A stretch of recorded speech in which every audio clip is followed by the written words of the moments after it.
को लेकर के हम आपके बीच में चर्चा करने के लिए आए हुए हैं।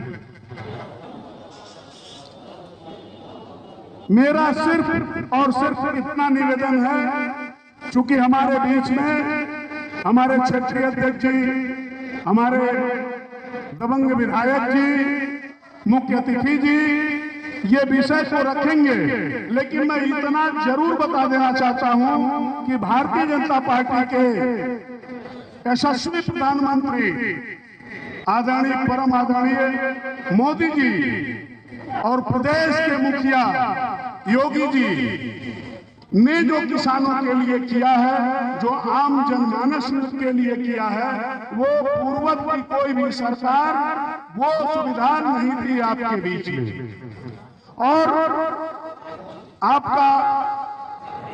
धारा 370 कश्मीर से अयोध्या में प्रभु श्री रामचंद्र जी का मंदिर अगर किसी ने बनाया तो आपके बीच में आपके नरेंद्र भाई मोदी जी और प्रदेश के मुखिया योगी जी का ये आशीर्वाद आप लोगों के लिए। मंदिर में प्रभु श्री रामचंद्र जी का प्राण प्रतिष्ठा हुआ तो ये इन दोनों लोगों की वजह से। हम आने वाले 25 तारीख को संत कबीर नगर जिले में एक बार पुनः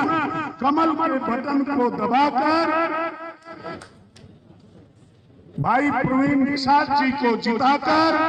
और मोदी जी को मुख्यमंत्री प्रधानमंत्री बनाने का काम आप सारे लोगों से निवेदन करता हूं कि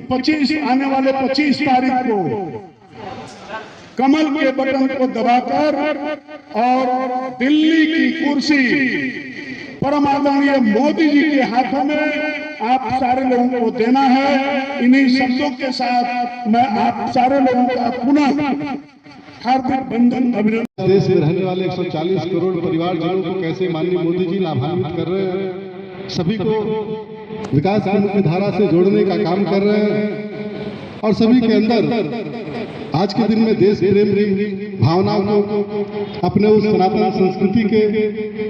लिए, अपने उस सभ्यता के लिए, अपने उस सनातन धर्म के लिए हम लोग आज काम कर रहे हैं। और निश्चित ही आप सभी लोगों ने अपना साथ सहयोग किया है। हम सभी लोग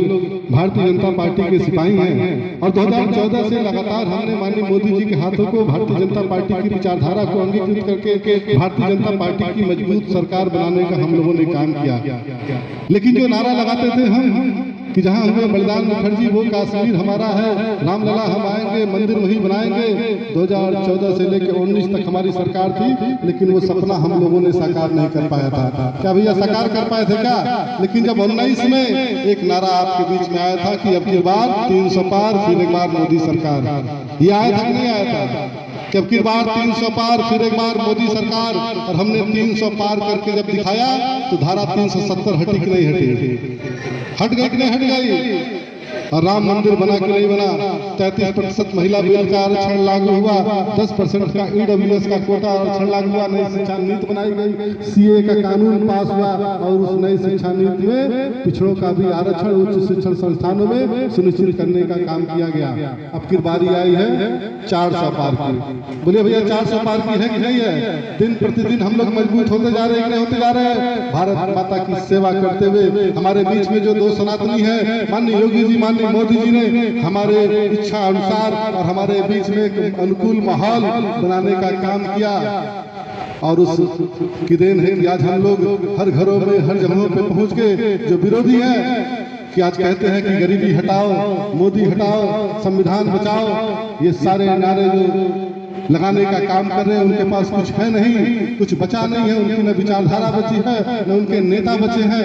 आज के दिन में वो भ्रमित करने का काम करेंगे, जनता को भ्रमित करने का काम करेंगे, एक विशेष समुदाय में जाकर उनको भ्रमित करने का काम करेंगे। लेकिन आज हमें यहाँ से जाकर जब अपने गाँव में हम जाएंगे, हमें काम करने की जरूरत है। हम देश के बारे में सोच रहे हैं, देश के बारे में लिख रहे हैं, देश के बारे में हम सुन रहे हैं, लेकिन हमें काम जो करना है, एक लाइन में बोलना चाहता हूँ कि थिंक ग्लोबली मतलब सोचिए पूरे देश के बारे में, लेकिन देश तभी आगे बढ़ेगा, देश तभी मजबूत होगा जब हम एक्ट लोकली करेंगे, हम काम अपने लोकल का करेंगे। और वो काम कौन सा होना चाहिए? वो हमने गांव में प्रत्येक मतदाताओं से संपर्क साधना होगा, प्रत्येक मतदाताओं से संवाद करना होगा, और जो लोगों को योजना का लाभ मिला होगा वो लाभार्थी होंगे, उनको बूथ तक पहुंचाने की जिम्मेदारी, बूथ पर मतदान कराने की जिम्मेदारी माननीय मोदी जी के विचारधाराओं को जन कल्याणकारी योजनाओं से जोड़कर उनको बताकर बूथ पर पहुंचाकर तब जाके ये सपना साकार होगा जो संकल्प माननीय मोदी जी ने लिया है कि अब की बार 400 पार का। उस संकल्प को सिद्धि तक पहुंचाने के लिए हमें 25 तारीख तक प्रत्येक मतदाताओं के बीच में जाकर उनको निवेदन करना होगा, उनसे प्रार्थना करनी होगी और उनको बूथ पर लाकर अपने बूथ को मजबूत करते हुए, अपने क्षेत्र को जिताते हुए, अपने विधानसभा में कमल को खिलाते हुए लोकसभा में भी कमल को खिलाना है। निश्चित ही जो आपने अपने प्यार और आशीर्वाद से पिछली बार भी मुझे लोकतंत्र के उस सबसे बड़ी पंचायत में पहुंचाने का काम किया था, आपने यहाँ बटन दबाया था, आपने यहाँ बूथ जितवाया था, हम लोगों ने सदन के अंदर बटन दबाकर 370 धारा को समाप्त करने का काम किया था।